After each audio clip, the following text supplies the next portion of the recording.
All right, so get this today. We are diving deep into the success playbook of Stephen Bartlett. We're talking about a guy who went from literally stealing psychology textbooks to building a multi-million pound business empire.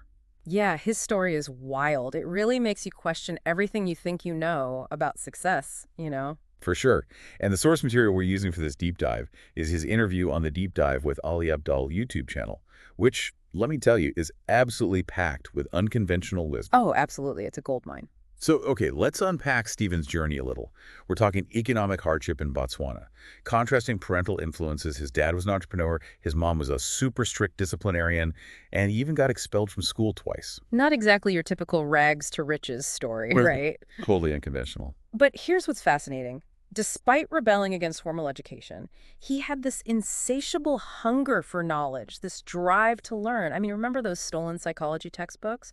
He was clearly searching for something more than what traditional education could offer him. It really makes you think about the difference between just going through the motions and actually actively seeking out knowledge that resonates with you, like really speaks to your soul. Yeah, and that leads us to one of Stievel's key principles, quitting. Oh, yeah, this is a good one. He doesn't see quitting as failure, but as this strategic tool for progress, a way to recalibrate and move towards what truly matters. I like that. And he actually has a framework for deciding when to quit, right? Yeah. Something about separating the hard from what just plain sucks. Exactly. So if you're thinking about quitting because something is hard, like really challenging, he says, ask yourself, is this hardship worth the potential reward? So like training for a marathon, it's brutal, it's grueling, but if that goal is important enough, you push through. Exactly. But what if it's not just hard? What if it straight up sucks? Okay, yeah, I've been there. Then he says, the question becomes, can you make it not suck? Ooh, I like that. If not, then it might be time to walk away, to redirect your energy towards something that aligns better with your values and goals. That makes a lot of sense. I think where this gets really interesting is when you're in a situation that's both hard, A&D, meaningless. Like, those people stuck in jobs they hate, but they feel trapped. Oh, totally. And that's a recipe for burnout. It's like a slow death. And this ties in perfectly with Stephen's discipline equation. Okay, yes, I was hoping we'd get to this. He challenges this whole idea that motivation is just about willpower, just gritting your teeth and pushing through. He says discipline is actually a balance of three things: the perceived importance of a goal, the joy you get from pursuing it, and the friction, the difficulty involved. Okay, break that down for me. So even if you don't enjoy something like, say, taking out the trash, Oh, yeah, hate that. but if it's important enough to avoid like a stinky, overflowing bin situation, Yeah, that's bad. you'll find the discipline to do it. I see, so it's about the why. Yeah, the why has to be strong enough to outweigh the up factor. That's a game changer. He even uses the example of his own struggle with meditation. He knows intellectually that it's good for him, but he just hasn't found that internal click to make it a consistent practice. That's so relatable. Yeah. I'm the same way with exercise. I know I should do it, Right. but it's a struggle. But this makes me think about all the areas in my life where I've struggled with discipline. Is it because the goal isn't actually that important to me? Or is it because I just haven't figured out how to make the process more enjoyable? That's a really good question to ask yourself, because it might reveal that you need to either shift your priorities or find a way to make the journey itself more rewarding. I like that. He even suggests that sometimes we need a rock bottom experience to really shift our deepest beliefs. Okay, that sounds intense. It can be, but sometimes a bit of pain can be a powerful catalyst for change. It's like he said about flat earthers. Right. Sometimes seeing it with your own eyes is the only way to truly believe. Which brings us to another key area Stephen explores. What actually makes a career truly fulfilling? And he says it goes beyond just a big salary or a fancy job title. Absolutely. He identifies 5 key elements. Okay, lay it on me. What are the secrets to career satisfaction? He talks about the importance of challenge, meaning progress, autonomy, and community. Okay, that sounds good in theory, but how does that actually play out in real life? Well, let's take challenge, for example. Yeah. He talks about how launching his marketing agency, Social Chain, presented him with all these intense challenges that pushed him to grow and learn. But it wasn't just about the struggle. It was also about feeling a sense of accomplishment and progress as he overcame those obstacles. So it's not just about having a cushy job. It's about having opportunities to really stretch yourself and see tangible results from your efforts. Exactly. And he emphasizes that these principles apply regardless of your industry or job title. So whether you're a CEO or a barista, these 5 elements can be the foundation for finding purpose and satisfaction in your work. 100%. And you know what's really interesting? He actually had this memorable encounter with Elon Musk, Oh, here we go. This is where it gets juicy. where he learned about the 5 buckets of success. 5 buckets. Yeah, picture them as these containers you need to fill: knowledge, skills, resources, network, and reputation. Okay, I'm picturing 5 buckets lined up, ready to be filled. Which ones does Steven say are the most important to prioritize? He emphasizes the first two, knowledge and skills. He says those are your foundation, the things that can never be taken away from you no matter what happens in your career. So it's about building your expertise, your core competencies. Yeah, like he uses this really powerful analogy. He compares it to building a house. If you build it on sand without that strong foundation of knowledge and skills, it's going to crumble. But if you build it on solid ground, You're set up for long-term success. it makes so much sense. And he's not just talking theory here. He spent years working in call centers. Not exactly a glamorous job, but he honed his sales and communication skills, which ultimately became invaluable when he launched his businesses. It's like he was intentionally filling those knowledge and skill buckets, even though he didn't know exactly how they'd be useful in the future. It's a great reminder that sometimes the less glamorous experiences can be the most valuable learning opportunities. Absolutely. And speaking of making bold decisions, Stephen is a big believer in Plan A thinking. Ooh, yes, this is a big one. He argues that having a backup plan can actually dilute your motivation and commitment to your primary goal. It's like spreading yourself too thin. When you have a safety net, you're not as hungry, not as driven. I can see that. And he actually has a pretty extreme example to illustrate this, right? Something about shoplifting pizza. Yeah, he talks about dropping out of university with no safety net whatsoever, even resorting to shoplifting pizza to survive. He was so committed to his plan A that he literally burned all the bridges behind him. Wow, talk about going all in. I admire his dedication, but I'm not sure I'm ready to ditch my backup plan just yet. Uh-huh. Fair enough. But it does make you think about how much energy we waste on what-ifs instead of just focusing on what we truly want. For sure. He believes that by eliminating those distractions, those doubts, you create this laser focus that can propel you towards your goals. I can see how that would be powerful. Yeah. But in a world of infinite possibilities, how do you even begin to choose that plan A? And how do you say no to all those other tempting opportunities? That's the million-dollar question, right? Especially for someone like Steven, who's involved in so many things. Well, he actually admits he's struggled with this in the past, taking on too much, feeling that overwhelm. It's a common trap for entrepreneurs. Oh, for sure. Always chasing that next shiny object. But he's learned some valuable lessons from those experiences. So what's the secret sauce? How does he stay focused amidst all the noise? He's really big on decision-making frameworks.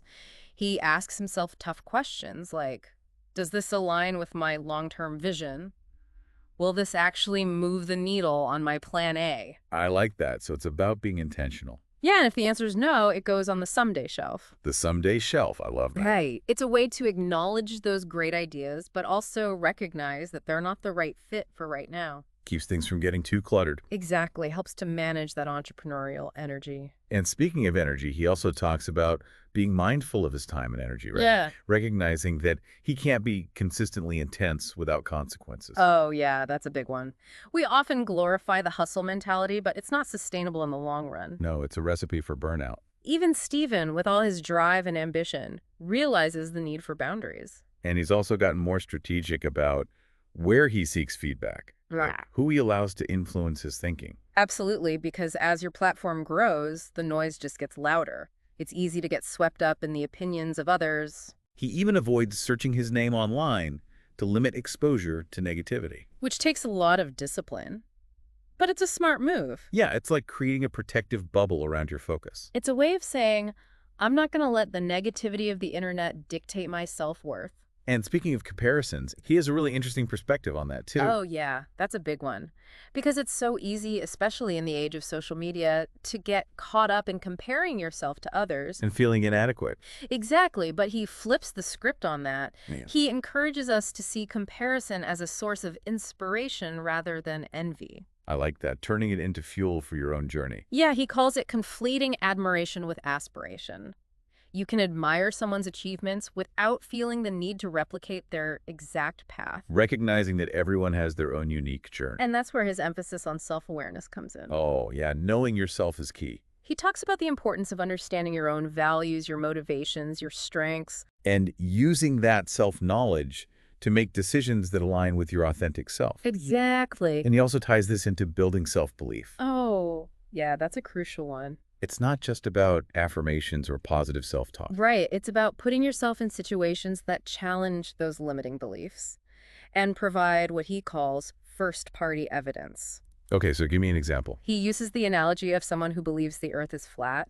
The only way to truly change their belief is to take them to space and show them the curvature of the planet with their own eyes. Wow, so it's about confronting those deeply held beliefs with tangible experiences that prove them wrong, Exactly. which is where his disease of entrepreneurship comes into play. Oh, yeah. He's always seeking those experiences that will push him to grow and evolve.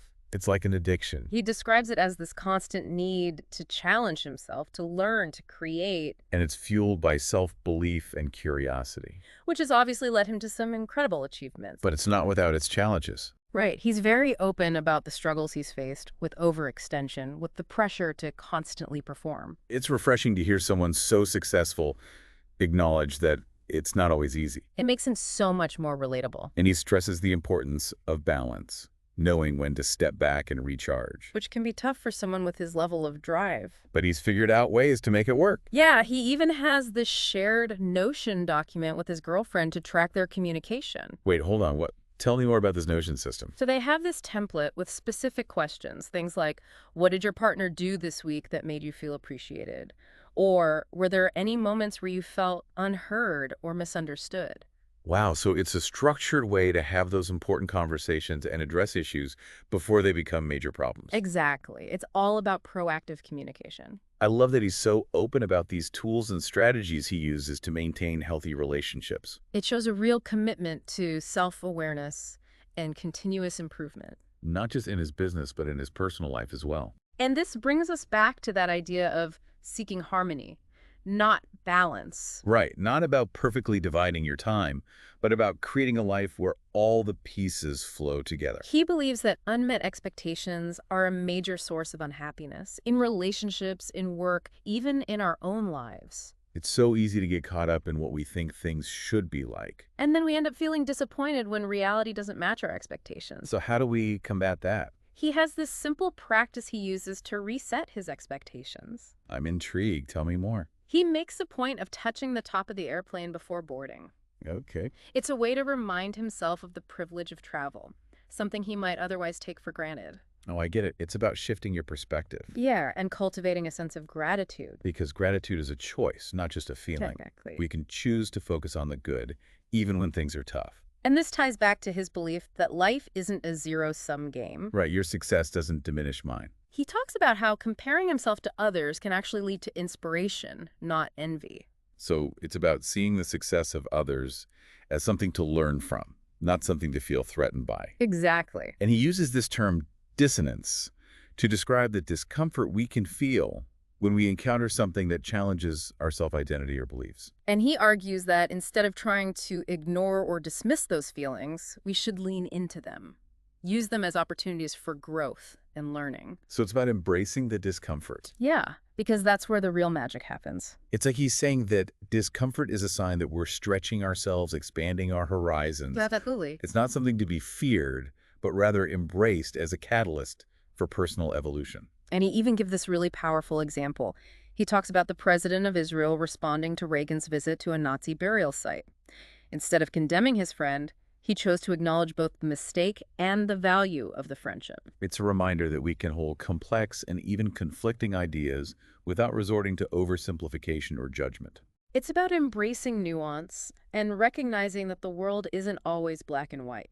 And speaking of nuance, Stephen also offers some great insights on navigating criticism, Which is something we all have to deal with. especially in today's world. He emphasizes the importance of staying true to your values and focusing on feedback that aligns with your goals and intentions. Because not all feedback is created equal. Right, you have to be selective. And as your platform grows, you need to become even more discerning about who you listen to. He acknowledges that criticism can sting, but he's developed strategies for managing those emotions, like avoiding online searches of his name Yeah. and creating distance between himself and the negativity. So it's about protecting your mental and emotional well-being. Exactly. You don't have to engage with every piece of negativity that comes your way. And it's about remembering that your self-worth isn't defined by the opinions of others. You get to choose what you internalize and what you let roll off your back. I love that, taking ownership of your narrative. It's about building that strong internal compass that can guide you through the storms of criticism and self-doubt. And he also emphasizes the importance of intentionality and self-awareness. He uses that example again of touching the top of the plane before boarding as a way to remind himself of the incredible privilege of travel, something he might otherwise take for granted. It's such a powerful reminder to cultivate gratitude, even amidst success and a busy schedule. It's about appreciating the little things and finding joy in those everyday moments. It's about choosing to focus on the positive, even when surrounded by negativity.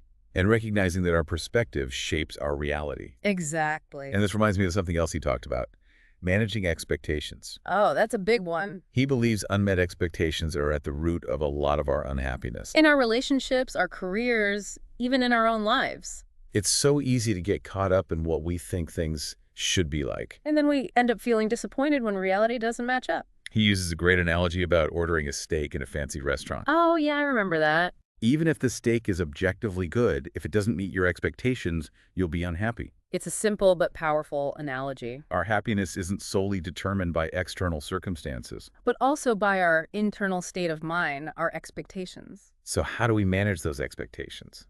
Well, he talks about the importance of gratitude. By actively cultivating appreciation for what we have, we can reset our expectations and find contentment even when things don't go exactly as planned. It's about shifting from a scarcity mindset to an abundance mindset. Recognizing that there's always something to be grateful for, even amidst challenges.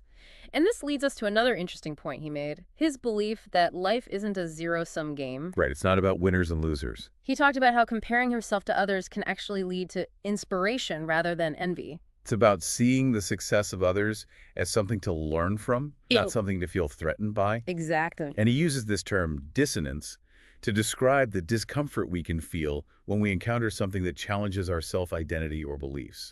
And he argues that instead of trying to diminish or dismiss those feelings, we should lean into them. Use them as opportunities for growth and learning. It's about embracing the unknown and allowing ourselves to be challenged. He believes that growth happens outside of our comfort zone, and by embracing dissonance, we can expand our horizons and become more well-rounded individuals. So it's about being open to new perspectives, even if they challenge our existing beliefs. Absolutely. It's about having the humility to admit that we don't have all the answers. And that there's always more to learn. And it's about recognizing that our differences are what make us unique and valuable. We each have something special to offer the world. And by embracing our individuality, we can create a more vibrant and diverse society. Now, beyond these personal insights, Stephen also offers some really valuable perspectives on business and leadership. Right, he's not just a motivational speaker, he's a successful entrepreneur. He talks about the importance of building a strong team culture. And aligning your work with your values and passions.